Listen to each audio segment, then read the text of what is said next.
Sir जितने बड़े hospitals होते हैं उतने बड़े हॉस्पिटल को चलाने के खर्चे होते हैं। डॉक्टर को जो उसकी सैलरी देनी है उसके लिए उसको अपने टारगेट्स पूरे करने पड़ते हैं। आम देह खराब हेले आमे डाक्तरखाना जाती ताहा पुणी प्राइवेट जोटी आमको सहजरे सब जिनिस उपलब्ध होता है। गवर्नमेंट मेडिकल गले शायद आपण लाइन रे छिड़ा होइजिबे गोटे रिपोर्ट पाइबा पई आपन को बहुत समय धरी लाइन रे छिड़ाबा पड़े।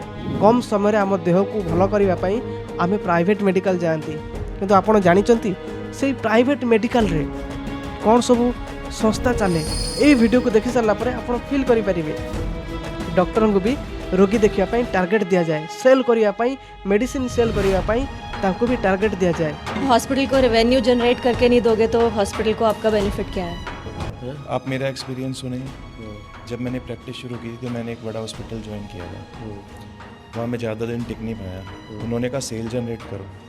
अब सेल जनरेट करने के लिए ये है कि जो भी आपके पास आया है आपको उसकी जांचें करानी है, MRI करवाना है, ये लिखना है, वो लिखना है। तो वो जब तक जनरेट नहीं होगा तो कहते हैं हम कहाँ से आपको सैलरी दें, ये सब करो। फिर मन नहीं माना तो फिर मुझे वो छोड़ना पड़ा।